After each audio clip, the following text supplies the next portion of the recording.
Hello, guys. Happy Wednesday. Good morning, good afternoon, everyone. How are you all doing today?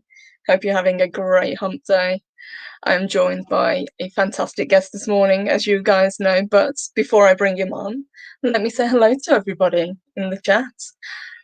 Gotta admit, I don't know who was first today. It might have been Chris. So if it was Chris, congratulations. But good morning to Snorter Poopers Cuba. Love that name always. Chris Persia, there he is. Good morning. We have got Lord Froth. Good morning to you. Good to see you. Mark the Infinitely Tired. Good morning. Just another red shirt. Good morning to you. Good to see you. Who else have we got with me? We have got, let me scroll down. I know it's going to jump on me. Jim the Viking. Good afternoon. Welcome. We've got Dee Dee. Good to see you, Dee Dee. Welcome. Paretz. Good morning. Good morning to you. Steve Mitchum. Hey, good morning. Good to see you. We have got Darth Haster. Hello. Hello, Darth Haster. Good to see you, honey. I think that's everybody at the moment, apart from Rise and Shine. But I hope you're all having a fantastic morning. We're halfway through the week already. And as I said, I am joined by a fantastic guest today. We're going to be talking a little bit about Invincible, since everyone seemed to enjoy it. So let me bring him on. It is Clobberin times. It's purple times. hey, beautiful lady. Hey. All right, look at that chat. The Snorter, Steve, and Pat S. The man, look at all this great crowd you get. I can't get this kind of crowd. I wouldn't be able to get this kind of crowd in the morning. We have an amazing chat. We really do. Indeed. How are you? Good morning. How are you doing? I'm good. As long as you don't tell Loki on me, because I know I keep forgetting I can't wake up early in the morning much. But as Steve pointed out, only purple could get me to wake up this early. It's not really that early. I'm just kidding. Wow, I'm honoured. Thank you. It's early for Steve though, because that's way a couple hours for Steve. Yeah. So thank you guys. Thank you. But no, always a pleasure to have you on Clobberin Times. You know that. Well, you all know I'm just using purple to get to her Dr. Doom statue. Took a leaf out of your book and actually got the Oh yeah, you got the Marvel Legends ones, huh? Yep, got that one as well. Marvel Legends. Oh, Hasbro drives me crazy. I don't know if you have. I think you have. They got a figure coming out. They do these Walgreens exclusives, which that one you can just order on Amazon, like you and I did. But you can't do that with Walgreens exclusive. And they got one coming out. A figure I really have to have. It's like, look what happened a couple years ago with those Fantastic Four figures. What figure is it? It's the Richard Rider Nova from the Bronze Age. And I love Nova. I don't know if you're familiar with him. I love him, and I love that comic. And I love he's just one of my favorite costumes, one of my favorite characters from back then. And it's coming out. I have an older Toy Biz figure of him, but they got a really nice Marvel Legends. In Canada, I think it's out already. But anyway, our agents, just as a couple years back when those FF figures came out, we're already getting ready to go start hitting the Walgreens so much of jackasses don't grab them before we're able to get it. Yes. Yeah, that's always the way, isn't it? Yeah, people kind of buy them and then next thing you know, they're on eBay for ridiculous prices. Yeah, so it's pretty high right now, but it hasn't. We're fairly sure it hasn't hit the States yet at Walgreens. So, but yeah, I put the word out. No one's going to go get it, and I'm not going to find one. Everyone. You need an operative in Canada that can pick one up for you and then kind of smuggle one across the border. Yeah, look, I may have to do that.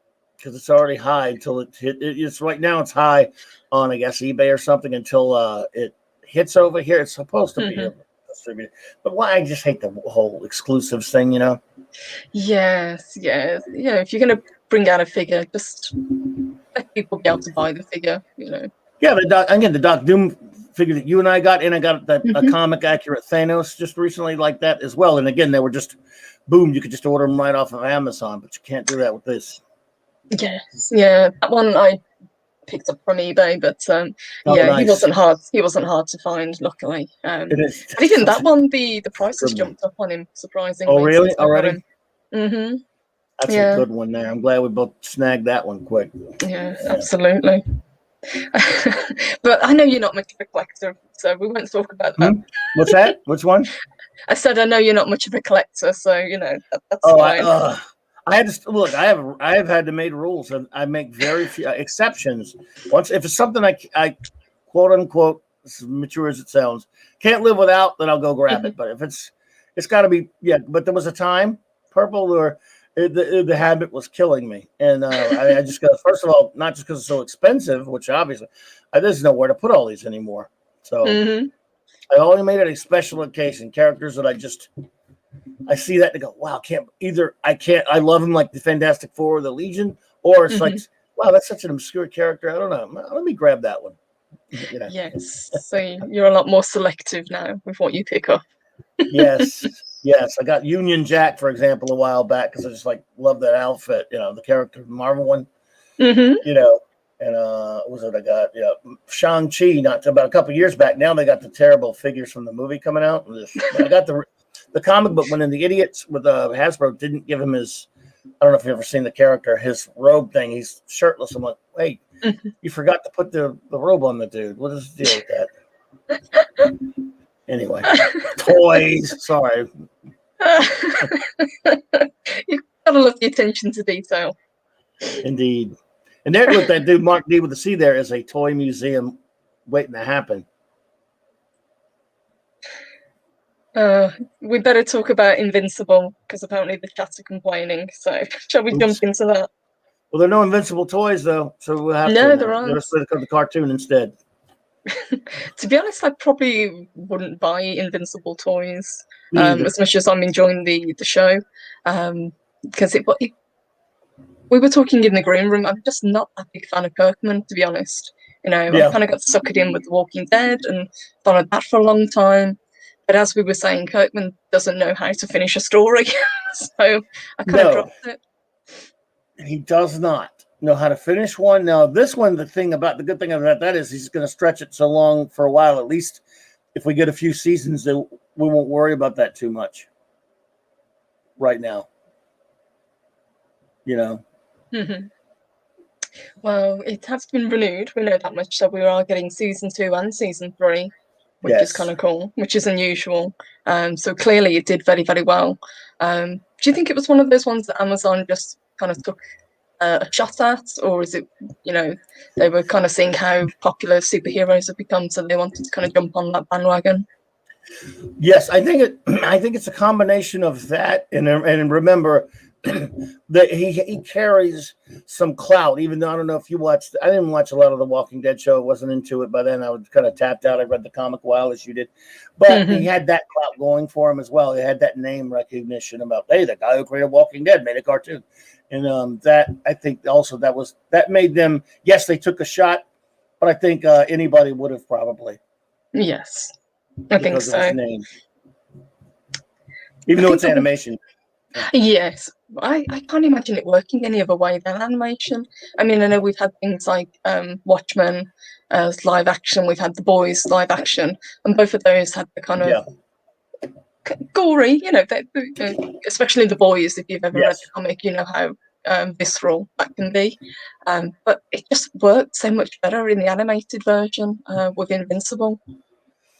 Yes, you would not. I would never want to see. In fact, I used to say this all the time back when I was really enjoying the comic, almost 15, 20 years ago, whatever it was, for a number of years. Kind of again, not. I was enjoying it because at the time it was very different from your standard superhero comic book. I was going, this should be, and I would think, no, not a movie, not a TV show. This should be an animated. for years I said that if this translates anyway, it needs to be on animation.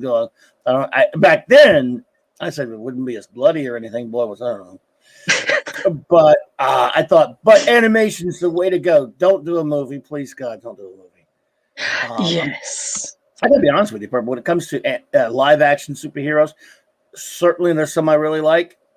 But I've said this before: if Hollywood would make this deal for me, I said, look, if you would leave us alone and go away and stop bitching about our movies, and we gave you any animation you wanted, would you shut up? I go, yeah. Just give me some animate my superheroes in a good way, like under Avengers: Earth's Mightiest Heroes or the Justice League, Bruce Timbers and stuff like that, and you'll never hear from me again.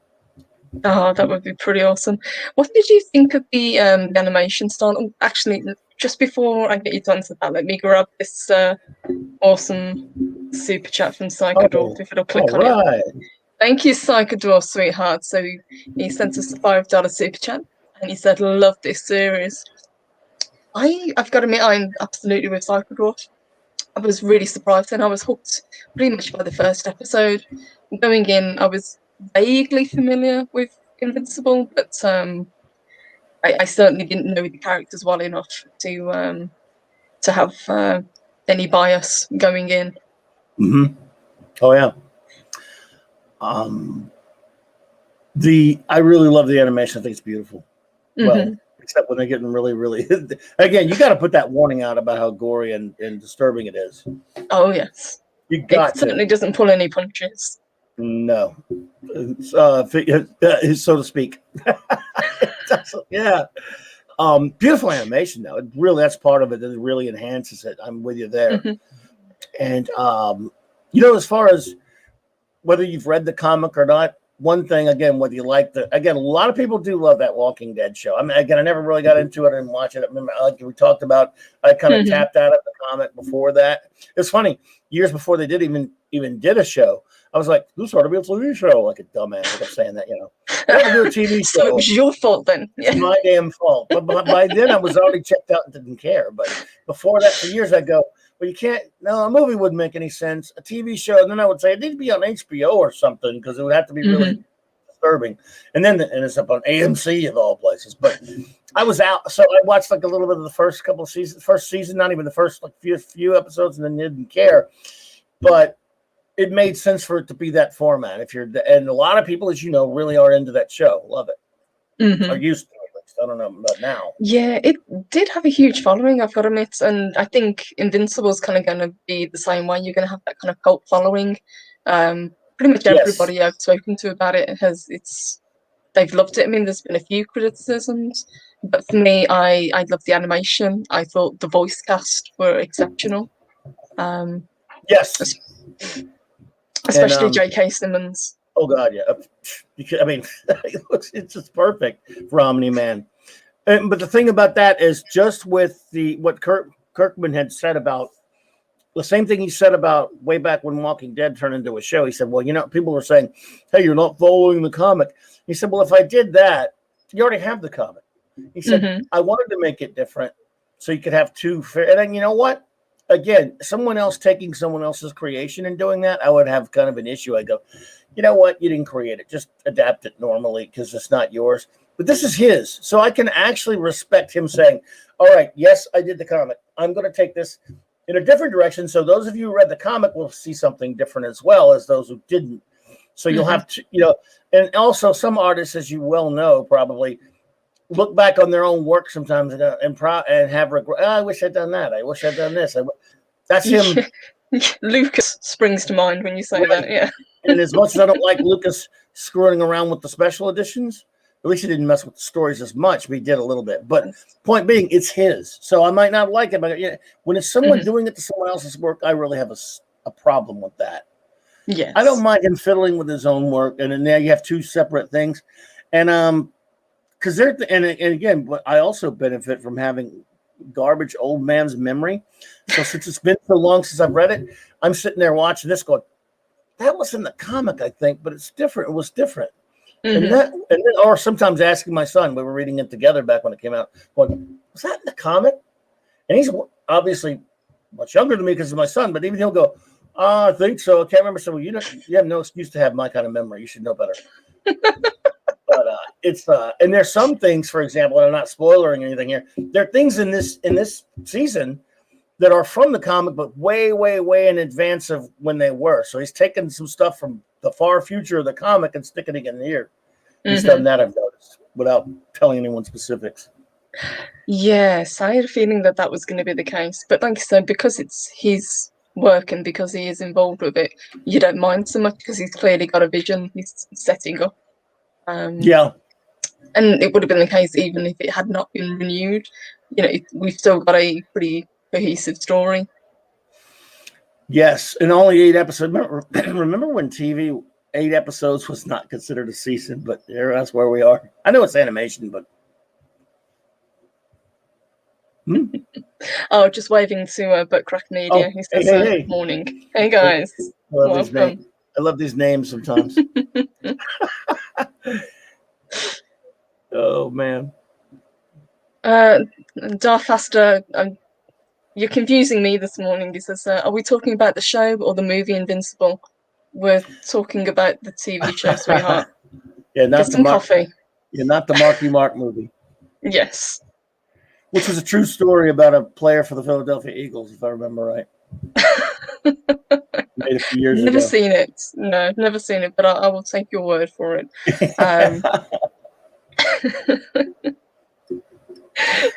You gotta love how they kept kind of bringing one of those jokes back. Invincible, her name's a little bit optimistic, isn't it? Yes. Because he is far from it. I really love the way that they introduced the title sequence in each of the episodes. So as they say his name, yes, then it jumps into it. I thought that was a really nice kind of hook. It's kind of funny. One of the, in my opinion, the greatest TV Western of all time is called Have Gun Will Travel. And every single episode, when he shows someone his card, they go, bum, bum, bum, bum. They have this little thing. And this sort of reminded me of that. Like, instead of saying the name, you cut to and it can be like, what, a few minutes in. And then they'll cut to the title card before they say the word. That's cute. I like that. So we've kind of talked a little bit about the animation style, which we clearly both love. I thought the character designs looked great. You know, it looked like they'd been pretty much lifted off the pages of the comic, which I was really happy with. You know, we talked about the voice cast and how strong they were and how well they really got into their roles, especially as Stephen Yuen, I think it's pronounced, who played Mark. The only criticism that I've kind of heard from people throwing about is that Mark was the least interesting character in the series. Do you think that's fair? You know, I guess, I mean, if you're saying he's uninteresting, I would have a problem with it. But if you're saying there are more interesting characters, I could buy into that, I guess. But he's certainly not without good characterization. So, I mean, if they're just saying that as kind of, I mean, I don't know. I mean, Omni-Man is amazing. They've done a pretty good job with Cecil, of course. Look, that first time we saw Robot, I freaked out because I love Robot from the comic. And in fact, all of them look like themselves from the comic. It looks so much like the Corey Walker art, especially. I mean, Ryan Otley was okay, who took over later, but Robot's great on it. I mean, he's great, and all the characterization is really good. So I'd say yes, it's his title show, but that does happen with a lot of shows, doesn't it? Where you might love the main character, even the title character, but sometimes there's a few that you like even more, but he holds his own. I mean, the show's still about him. It centers around him, and they write him very well. But I can't. Again, if you're saying he's not any good or not a good character, I would take issue with that. But if they're just saying they're better ones, it's kind of hard to argue. Yeah, I'd have to disagree with that. I've got to admit, I thought he was a really good protagonist. You know, I believed that he wanted to be one. He wanted to at first just to be a normal teenager, and then when he finds out that he's got superpowers, he throws himself into it, and then he gets very cocky about it, and then you know, even though he named himself Invincible, he gets his ass beat constantly. That's really optimistic of you. No, look. If he is not, I mean, look. If you want to say you like another character better, I get it. But if he's not a very well written character on the show, which he is, then the show falls apart. And no, he's really good. So if they want to, I mean, if someone wants to say Omni Man's more interesting or Robot's more interesting, it's hard to argue. They're all great. But Mark, I think, is really well handled in this show. Well written. Absolutely. The other criticism, when we were talking about this a little bit in the green room, that people have kind of leveled at it, is that the show's woke. Now, I've got to admit, I didn't see that. If anything, I thought it was kind of poking fun at the kind of woke tropes that are in shows at the moment. What do you think? Again, absolutely. I unfortunately, like a lot of us, have a woke-o-meter like everyone. And it's a shame that we have to have that, I'm sure you agree. But as much as I have a woke-o-meter, and I don't like it, and it will, if it goes way over the top woke or something, it does. Well, see Falcon and Winter Soldier, for example, it does ruin things for me. This is not the case with this show. I've seen many that I dearly love in terms of YouTubers and others, automatically knee-jerk to the it's woke this, it's woke that. Even people who like it. I don't see it in there at all. And in fact, as you and I've talked about, if anything, it's poking some fun at woke. Does that mean that the people who make the show, some of them aren't woke? No, I'm thinking it's almost, if it's not poking fun, it's being, if you'll excuse the term, fair and balanced. In other words, it's throwing woke platitudes in there, but it's just throwing them in there because it's modern day, and some of that stuff is in the modern day zeitgeist, if you will. And again, it is poking fun on several occasions. You can see it poking fun at wokeness, at modern day tropes and things like that, with Doc Seismic, with Amber in particular. Yes, yeah. I think Amber is kind of the one that they kind of automatically latch onto. But I just saw her as, she's going to college, she's kind of that age, she's just in that sort of phase. I don't think, even though she claims to be a feminist, she's really into having a boyfriend. She just wants to be a normal teenager, I think. And she's pretty street smart as well. Well, yeah, and you know what? Look, whether you like Amber or not, and she is annoying. But sometimes when a character is annoying, they're supposed to be, in the sense that it's a realistic portrayal. Sometimes people go, "Oh, I hate that character; they're annoying." But sometimes it's part of the narrative where, since human beings can be annoying, then yes, and she's a fairly. Just a term I really always hate to use, Purple, but she's a realistic portrayal of a young teen like that, young teen girl like that. Yeah, she's not unrealistic at all. She fits. Again, she's different from the comic, very much so, in terms of not just the quote unquote race swap. If you want to call the race swaps, the few that are in there, and I barely noticed them, to be honest. If you want to call that wokeness, okay, fair enough. I mean, yeah, that does happen. But it's never in your face like it is in some other things. In fact, she's such an almost nothing burger of a character in the comic that she's a little bit more prevalent in this. And so, oh yeah, they race swapped Amber. Well, I forgot Amber pretty early on. I said, who's that? So I don't even remember, but yes, she's technically, you could say she's race swapped. I don't care. It doesn't, again, yes, that may have been done from a woke perspective, but the character is written, whether you like her or not, because she's not that likable, in my opinion, she's written well. And that's all I ask. She is, yeah. I find her quite endearing, to be honest, especially if she kind of, obviously, spoilers, as we go on through the season, and towards the end, Mark's desperately trying to keep the fact that he's invincible a secret from her, and she's like, I figured it out weeks ago. I'm not an idiot. Yeah. Did you believe her though? Yes, I did. Yeah, I did. If she's friends with other supers, she would have, been able to see the signs. Absolutely. And Paris brings up a good point. He says it's mostly Rex that's the butt of the woke jokes. Yeah. Well, again, when they're there, when the jokes are there, I mean, when the woke stuff is there, there's jokes, there is some humor going on. So that's why I'm thinking, I mean, because right now, whether we like it or not, that is part of our culture, sadly. So they throw it in there. And again, they're not all that serious about it. Like, again, another show that's on called, Falcon, and you know what? There's nothing but that. Sorry to keep bringing that up. You know what? I watched the first episode and then just tapped out and had no interest in going back to it. That's how little impact that particular show had. Lucky And you, yeah, because I watched every one of them. Ugh. did you?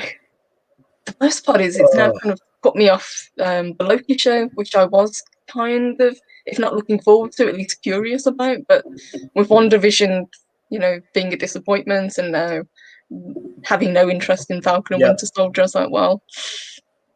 But I'll do what I always do: watch the first episode, and if it doesn't grab me, just move on to the next thing. But I won't be reviewing it, at least. No, I won't review any of their stuff anymore. I mean, I might watch it, and if I'm on the show or something, talk about it here and there, and mention it, but never will I review their crap again. Hamlet's tragedy brings up a good one. The character who speaks with the electronic music at his helmet is hysterical. That did make me laugh as well. Yeah, Machine Head. Machine Head was great. Machine Head was great. Are we not spoilering much or anything? Are we spoilering today, or what are we? Well, we'll be mindful of the spoilers because I've been watching the chat and a couple of people haven't watched it yet. Okay. So, I'll be vague then. Yeah, we'll be vague about it. There were bits where I saw, because again, even though, like I told you about, my memory is questionable, but there are bits. Chris Persia, the great Chris Persia, where I would see a certain character, and it would spark my nostalgia for the comic, and I would get tickled. Like, for example, seeing Alan was a big deal for me. The only even in spite of Seth Rogen doing his voice. Yes, I remember you saying how excited you were about seeing that character. I was like, I loved Alan in the comic. I loved it. It was weird, I know, but I loved Alan, and we didn't only saw him a little bit, but we'll see him more. Probably. Yes, he was a great character. I love the mix-up that happens, and he has to go back in. It's like, I'm so going to get fired for this. I love him. He's great. I love him. Now, again, I'm not. Actually, what else? Oh, of course, again, Robot. Again, that just tickled me. I'm like, oh my God, it's Robot, and he looks perfect. I can't. And they did. Again, this is not spoilery, but all that stuff with Robot you saw in this season was from way, way, way in the future in the comic. They just transported that back, which is fine. But that's not something, I don't mind that. I'm just saying. It was like, whoa, they're doing this really early, but it's cool because he's great. And I love Monster Girl. I've always loved her. Again, what a fascinating character. I love Demon Blood. Yes. I thought that was a really good character, and I can't remember who voiced him, but I was looking at the cast earlier, and I was like, this had a huge cast. I mean, Ezra Miller was in it, for goodness sakes. He was in one of the latter episodes, voicing the mad scientist. Oh, yeah, that was him? Well, yep. I went nuts. I couldn't believe when I saw Battle Beast. I'm like, whoa, what the Battle Beast is all these characters from the comic that brings back. Oh yeah, I remember him. Oh, I remember this character, and so that was kind of fun. They did a good job with that. And again, now I really don't understand what they were doing with Seance Dog, Science Dog in the comic. It was Clancy Brown who did Dark Blood. Well, Science Dog is his favorite comic book, Mark's favorite comic. And I don't think there was a Science Dog comic later that Kirkman did, kind of a spoof, sort of like not so much like showing Mark's favorite comic. I think it was like a special or something at one point. But as you can see on the poster on his wall, in an early episode, it's called Seance Dog, and he looks more like Doctor Strange version of the dog. Like, they changed him. Do you think they were poking fun maybe at WandaVision with that? I don't know. The show animation takes a long time, so I don't know. It'd be kind of funny if they were, but yeah, it was probably just a coincidence. But it does seem like a really odd thing to change, since it was never really brought up, and it's just there, as you say, in the background. You either notice it or you don't. Yeah, I just... So, yeah, I don't know. There was, again, that's just a goofy thing that he stuck in there, because Science Dog was always... it always popped up in the comic book that he was reading a Science Dog comic or something. And then I think he appeared in the comic, which was weird since he's a comic book character in that context of that show. If I remember right, I think he actually appeared in an Invincible comic, or maybe I don't remember. Maybe it was Dream Sequence. I can't remember. It's been a while, but so now he's Seance Dog. I don't really understand that, but it's okay. I'm just kind of like, weird. Mm-hmm. You know what Pat S says? He's never seen me and Dave Bob in the same place. Well, look, that's Pat S, Dave Bob, Steve Mitchum, and me. There's a whole lot of Louisiana going on in this show. There's Dave Bob. Dave Bob. Oh, Simmons is fantastic and everything, isn't he? He was, yeah. He really kind of brought it to that role, though. But I've got to admit, I love J.K. Simmons anyway. I love that guy. I mean, look, when they told you, look, we're not casting him as J. Jonah Jameson. We're just bringing J. Jonah Jameson to life from the comic book, because that's what they did. When they put it, I'm like, oh my God, that guy is J. Jonah Jameson. He's great in everything, but I love that guy. I still maintain that was one of the best cast Marvel characters of all time. Oh God! People say it was Iron Man with Robert Downey Jr. I'd say he was better. I'm so with you, because as much as I love RDJ as Iron Man, he's nothing really like the comic book one as much at all. Iron Man was kind of more of a fairly laid back, lounge lizard playboy type, and RDJ made him talk like Peter Parker half the time. But still, I love him. Yes, yeah, he's one of those that kind of made the character his own, and now he did. If you don't know the comic book character, you have a hard time of removing RDJ from your mind when you read Iron Man. But he's great. But yeah. Mark says, just realised how well Louisiana is represented in the chat today. You guys can have your bad weather back. Yeah, Louisiana. I'm sorry. That's that song, Louisiana. Remember that one? Anyone know that song? Sorry. Well, he's Alabama. I don't know. We got any Georgia? Because that was a good song too. Georgia. Don't worry, I'm not listening. What did you think of the other female characters? Because that's usually something that people jump onto. If it were woke, it would be a case of all the female characters are much more powerful. They're all in the limelight and much more. But I thought they were really well balanced. Atom Eve especially, I thought she was really well done, and she ended up being one of my favorite characters. I've always loved Atom Eve. Mm-hmm. I've even seen occasionally. I've seen a cosplay here and there that looked good, and I think that they really got her spot on. She was always one of my favorite characters of the comic, and again, she is very powerful. But she was in the comics, but she manipulates atoms, for God's sake. Yes. See, when the series first started, I was a little bit confused as to what she could actually do, and then by the end of it, we find out how powerful she actually is. It's like, wow, okay, you could have run this team by yourself. Well, I love her because again, she's someone. Obviously, if you have superpowers like that, it gives you. In other words, she could, if she didn't have superpowers, she might still be like someone who wants to do all kind of good, but just talks about it. Obviously, it's different. As mere mortals, you and I can't do what she does. So she has this ability, and instead of I love how he deals with, because that's what he does in the comic book a lot.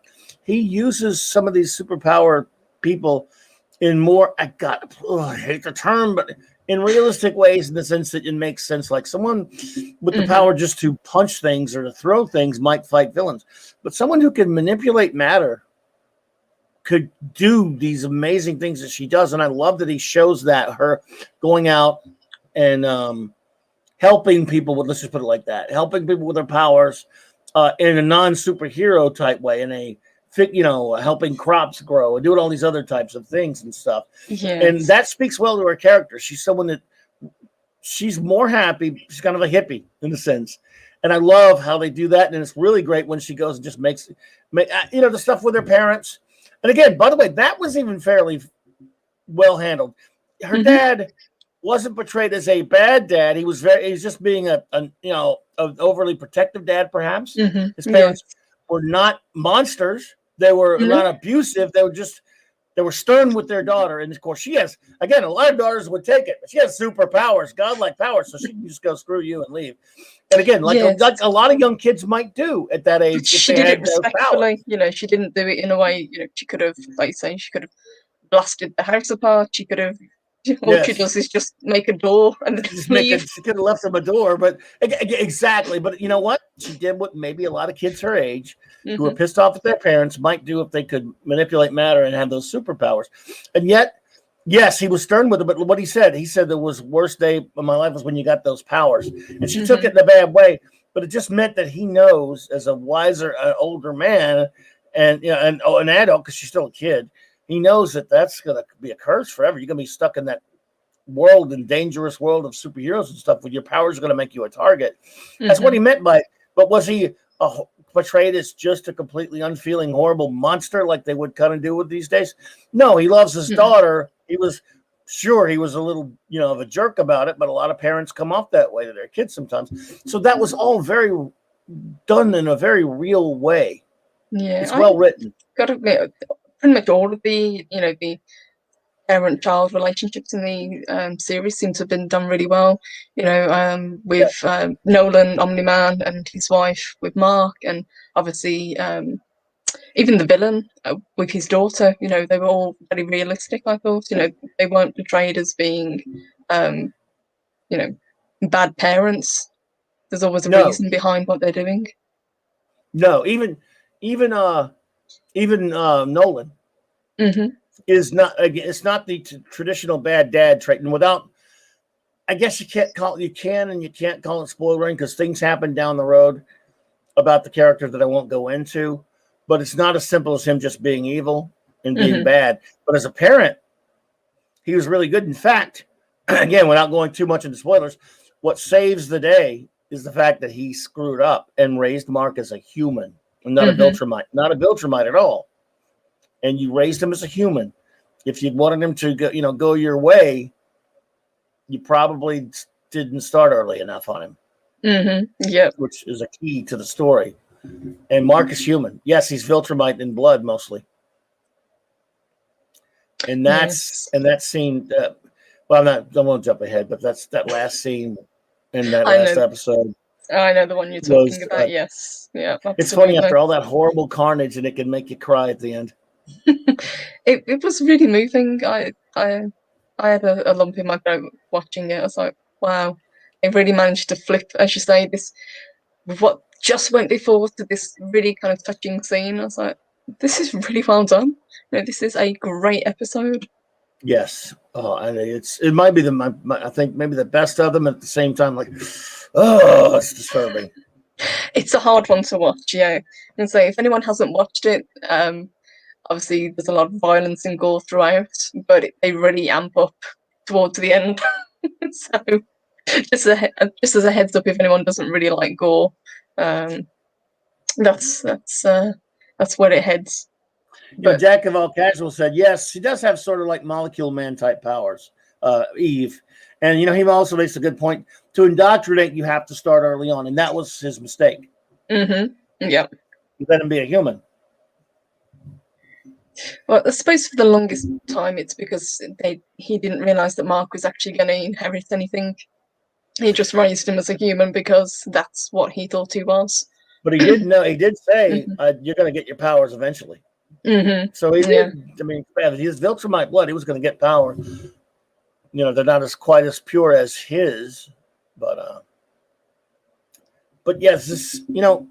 Another thing. I don't know if you've thought about this much, but one thing about the show, if I may, or the comic and the show, so many people continually refer to this thing as deconstructionist, and along the lines of Watchmen and The Boys and The Authority and some other comics. And I people that I love, by the way, are saying it. I fundamentally disagree with that. It's not exactly what I would call superhero deconstructionism. I was wondering what you thought of that. Yeah, I can see where the comparisons would lie, but I wouldn't class it as deconstruction. Definitely, I'd say it's more of a straightforward kind of superhero trope show. You have the hero coming into his own, learning who he is, finding his identity, and trying to prove himself, which I actually like much better than like the deconstructive stories that we've had recently. They're deconstructionist components. For example, this looks and acts and feels almost exactly like a mainstream comic book superhero universe, and functions like one with one stark difference, and that is in those universes, which, by the way, I would not want this done with the Marvel or DC characters, which has been done sometimes. In this universe, whereas in other ones, when the Hulk or the Thing or the Superman or Captain Marvel punch each other through a wall, nothing happens. I mean, or through a building, there's destruction, but the people aren't destroyed. In this, people splatter. Yes. And you see it. They portray the violence, and again, every time I use the word, as you know, I always in a very realistic fashion, if you could use that term. They do, yeah. Physics is actually a thing in this universe. Right. And other than that and the fact that people kind of people do kind of like, you know, cheating on your girlfriend, that kind of crap goes on normal, and people curse and that kind of stuff. But other than that, it's very superhero in the sense that, look, Mark is heroic, and the superheroes, look at the Guardians in that last one. They go, you know, we got to go out and save people. Superheroes act like superheroes in this. Splat is good. They don't. And a deconstructionist, they don't act like they have costumes, they have powers, but they don't give a crap about people. And it's just about their own narcissism and them using their powers to manipulate or control or a bit of it. They're actually superheroes in this. Watchmen's not about necessarily superheroes, or some of these, the Authority, they're not superheroes, they're superpowered beings. These are actually superheroes, but they're in a very stark reality. They're in a very, very violent, ultra violent, narrative. Yes, I'd say that they obey the laws of this particular universe that it's set in. So obviously, it's not the real world in quotes, but they still obey certain sets. Like we say, physics. You know, if somebody gets hit by a superhero, they're not going to bounce off them and be hurt. They're going to just splatter. You know, the same if a building breaks apart, it's not going to just have a hole in it. It's going to crumble, because that's what buildings do when you take out structural supports.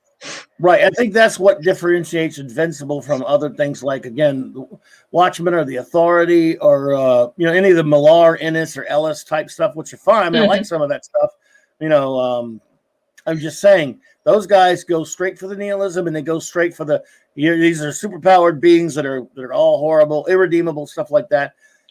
They're bad people. They're not heroic. They kind of denude these characters of their heroism and just make them, and which, again, some of those stories are valid. I'm not knocking it. There's some really good ones. I'm saying absolutely. This is closer to that, but it injects those elements of deconstructions in terms of deconstructing the physics of it a little bit. But Mark's a hero. What was it that you said it was very similar to? It was a book that you recommended, Astro City, was it?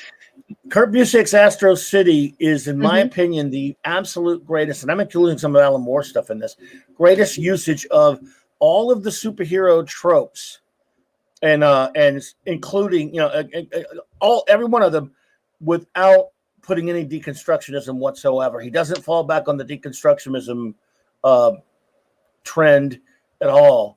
Yes, it takes it hodgepodges everything from Marvel, DC, and even pulps outside of comics into one cohesive universe. In other words, they're archetypes of all of the main superheroes that you've ever seen in your life in that universe, with just different names, under different names. And it does not fall back on the carnage that Invincible has, or the nihilism that Watchmen, or that, more important, like the Authority or the Boys has. It stays in it.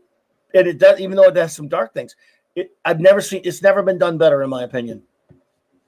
Yeah, I know it's one that you recommended, so I've actually added it to my to read list, and I'm really looking forward to it, to be honest, because it was one that I'd never heard of.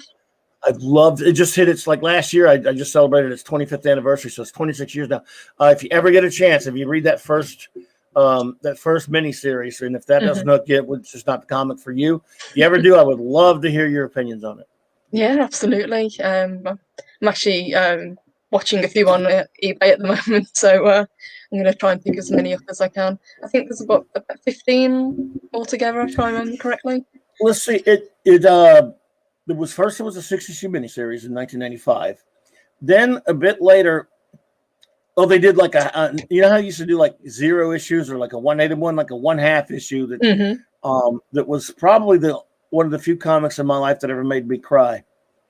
And then they did the regular series for a while. The thing is, Astro City, the regular series, it took. I mean, there would we go like almost a year without an issue. It took forever. And then they came back after that kind of ended. They came out with the occasional miniseries, and then Vertigo for the DC imprint in 2013 picked it up and actually came out regularly for a little while. And when they had the 100th issue, like in total, 100 combined all the series, that was it ended after, what is it with the number 52 in DC? I don't know. Even though it wasn't in the DC universe, it was Vertigo, you know. And they ended at number 52. So all told, there are for 26 years, there's not a lot of it, like 100-something issues all told. But it's beautiful. I love it. It's my wow, man. I'm nuts over it. So sorry, but I go on about it sometimes. It's definitely one that I'm going to pick up. And I just want to say a massive thank you to Roger H for the super sticker. He sent us a thumbs up. So Roger, thank you, sweetheart. Appreciate it. Got a lot of cool people in there today. Look at that. They are. Yeah, we have an amazing chat. Great to see you guys. Indeed. Thank you for joining us. Jim the Viking says, curse you, Clobberin times. Now I'm going to spend even more money on comic stuff this month. I'm already at 350% of my monthly budget on cool stuff. Well, if you don't like it, I promise a money back guarantee. I don't know how you're going to get it back, but I promise it. It's a politician's kind of promise, though. Yes, he said that with his fingers crossed. So yeah, I'm like, well, I'm just saying it could happen. You could get your money back somehow. I don't know. Oh. Yeah, again, I don't like to recommend that much because that's what you get. Like if you rave about something being great, there's always going to be that wise guy that comes on. Oh, I didn't really think it was so good. You said it was so good. Sorry, I just said I liked it. So now I just say I like it. Yeah, I don't say you should read it. I just say I loved it. If you don't like it, sorry, we're all. And a big thank you to Buttcrack Media who sends us a super sticker, and it's a little poop. So thank you. Well, you know, it kind of just works. That works for Buttcrack Media. Wow. Was that a statement? Are we that bad? Come on. I hope not. I think it's sent with love. So no, I'm going to take it with that.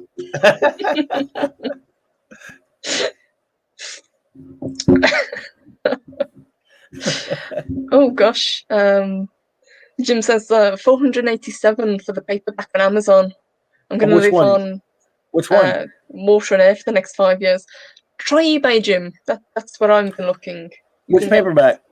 I'm guessing Astro City. Is it? Jim? Yeah.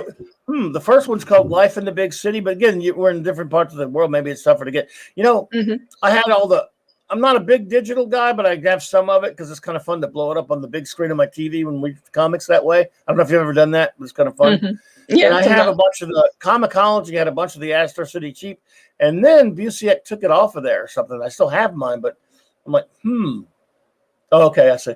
Yeah, that's the first one. Life in the Big City is so good. Oh, eBay, honey, don't spend that much on it. You can find it much cheaper. Yeah, I mean, it's readily available in print. You know. Good morning.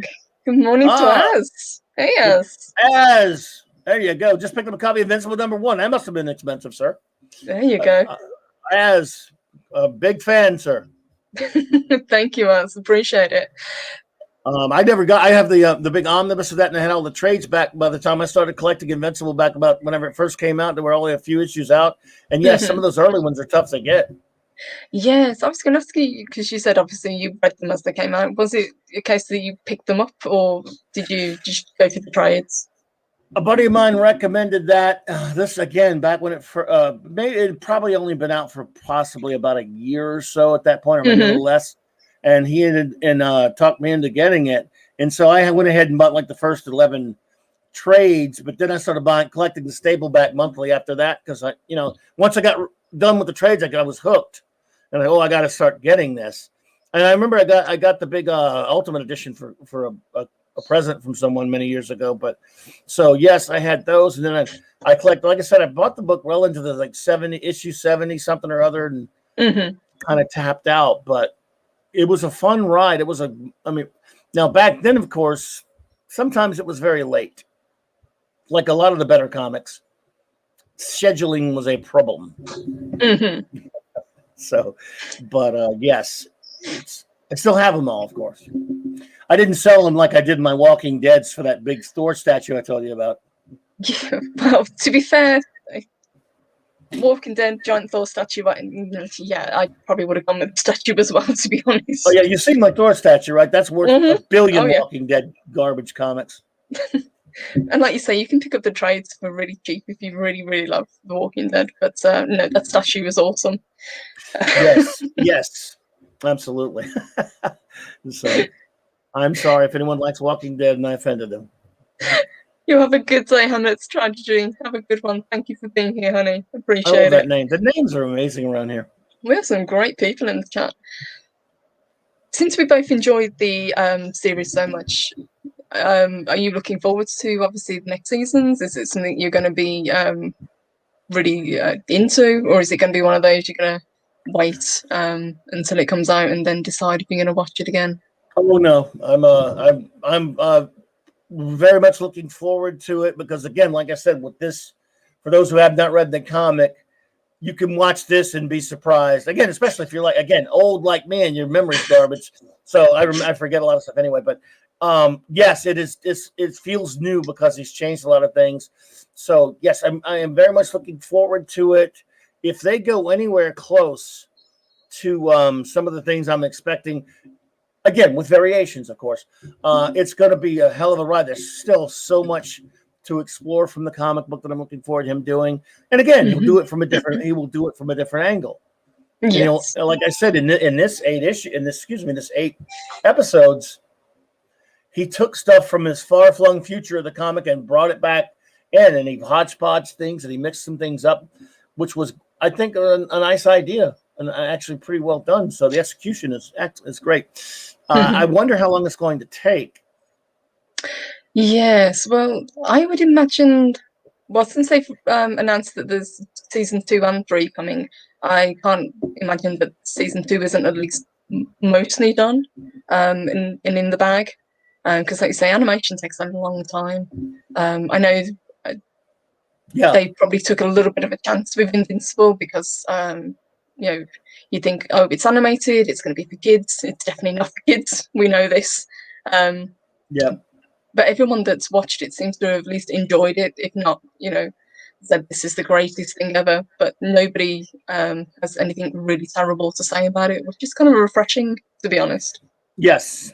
It's nice to have something to look forward to. There's so few things to look forward to, and the older I get, the more jaded I get.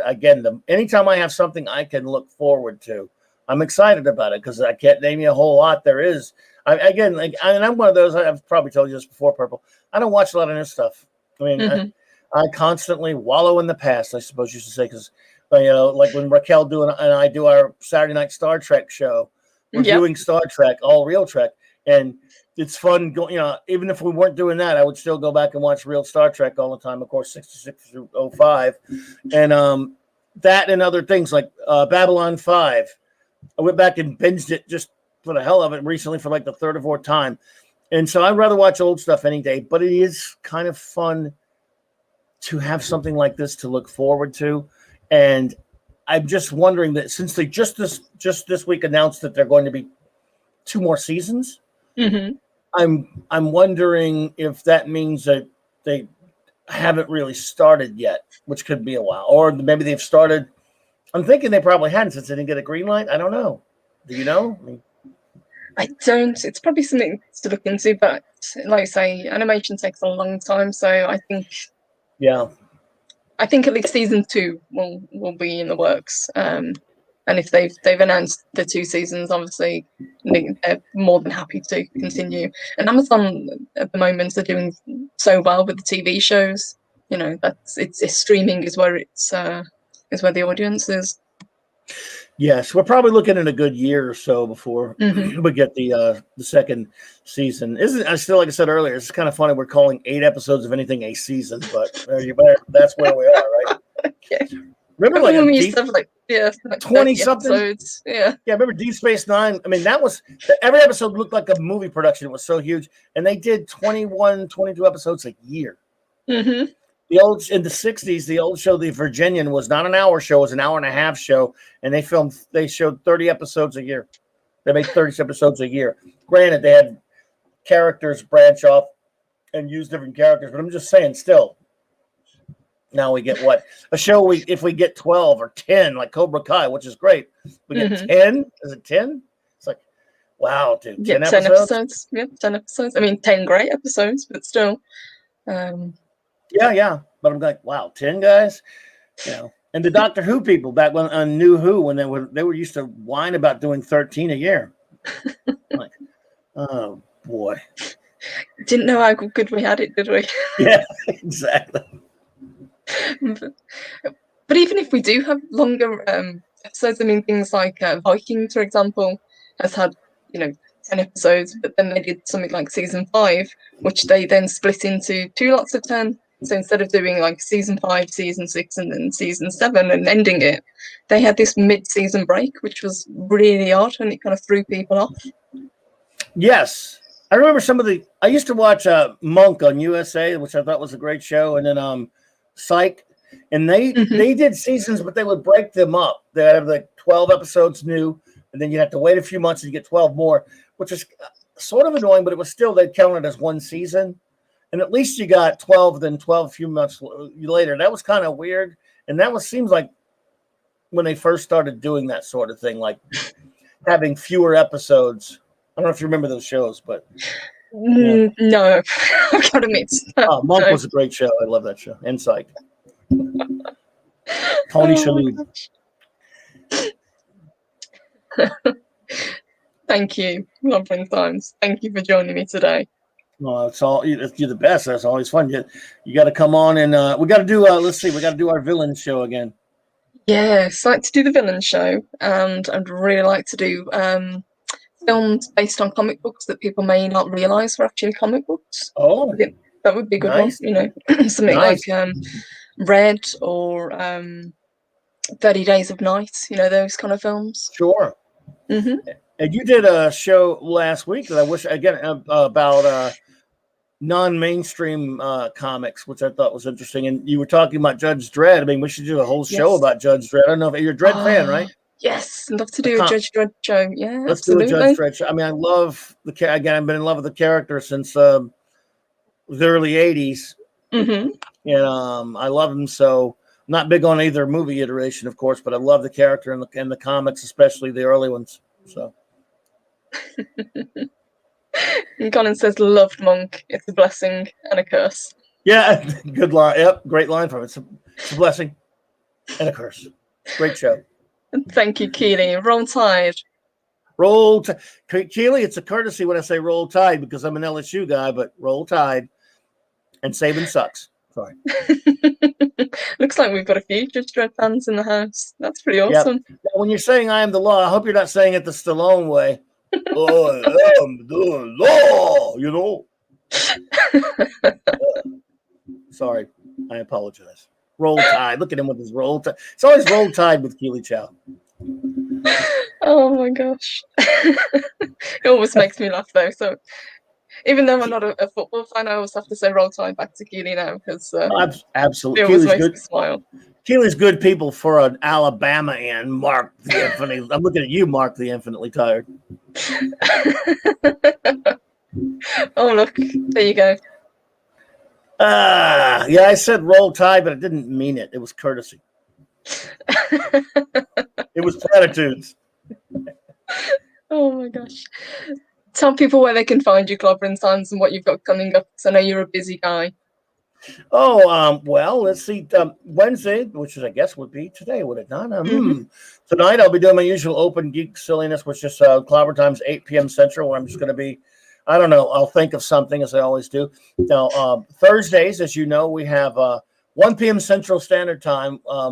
I have just been having a blast with the Global Geek Gang. We are creating a big global community of geeks who just love to geek out, and we do on the show sometime tomorrow. It'll just be open silliness, but we've been having fun with some topics, as you know, and we're going to do some more topics coming up. We had a fantastic time on our 2-parter Green Lantern roundtable and our the Legion of Superheroes roundtable we had. I mean, I had so much fun. I just love it. And so we're going to do Doctor Who soon. We're going to do Blake 7. This is the 60th anniversary of the Fantastic Four, so we're going to be celebrating that a lot this year on my show and my regular show and the Global Geek Gang. And then Saturday night, the wonderful, Steve Mitchum, thank you, sir. The wonderful Raquel Briggs and I will be continuing our ongoing mission of reviewing all of Star Trek, real Trek only, 66 through 05, except no Jar Jar bad reboot filth. There is nothing past that, exactly. Nothing. And we're the problem, though. We're in the 3rd season. Oh boy. But we're having fun with it. It's a little bit ropey. Yeah. Well, we're going to do it all. Absolutely. And that's 9 p.m. Central, by the way. We're in the 3rd season. We're going to do animated series after that, movies, TNG, DS9, Voyager, and Enterprise. We're going to do all the real stuff. And and then Monday nights is because of the great Mark C that we love very much. That's called Monday Night Mark C Comics Talk. I don't have a topic for it yet, but for this coming Monday, but I will. Nice. Sorry about all that. I know it took me forever. Sorry. No, like I said, you're a busy guy, and obviously you do other people's streams as well. So it's always fantastic to see you. Clobberin Times is one of those guys that will help out everybody, and that's why we love him. I love you. You are the greatest, and I love it when you come on and hang out with me. And and you know what? The guys love it too. They always want me to get Purple on. So, and again, like I was telling you before, it's so late for you over there. I always feel bad. Like, Purple, will you come on? But it's so late. So if you can't understand, because it's 4 a.m. there, or whatever. And big thank you to Mark, who's been putting the link out. Yes, guys, please sub to Clobberin Times. We're going to get him to 1,000. He's nearly there, aren't you, honey?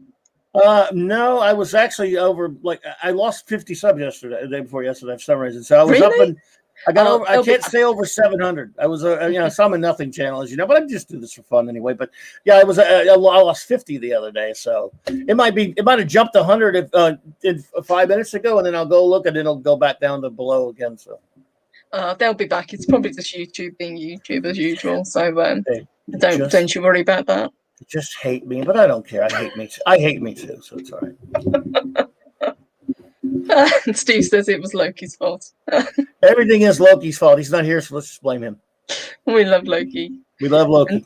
And D-Bud Martin, love you too. Thank you, sweetheart. Appreciate you guys. Another fellow former comic shop owner, D-Bud. There you go. Yes, I didn't know that. I found that out the other day. That's pretty awesome. What's with all you guys owning comic book shops? I feel kind of left out. I don't know. Well, I think you should go back in time and own a comic shop. It's all. Look, no, don't. It'll all end in tears. Going in a comic shop is not. It's a curse. That's a true curse. But it was fun, when you had it. The best of times. I had so much fun there. Didn't make any money, but I had fun. So there you go.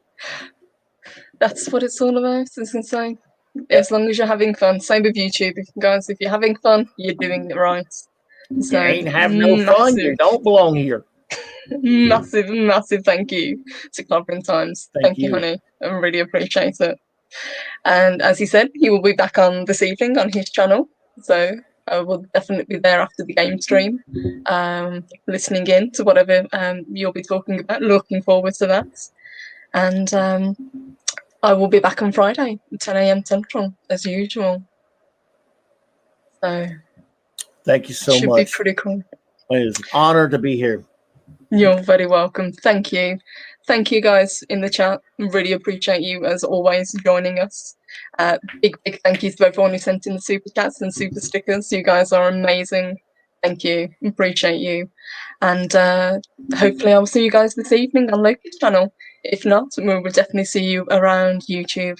And please, if you're not already, sub to Clobberin Times. Hail, live long and perspire, everyone. Have a great day, guys. See you later. Bye.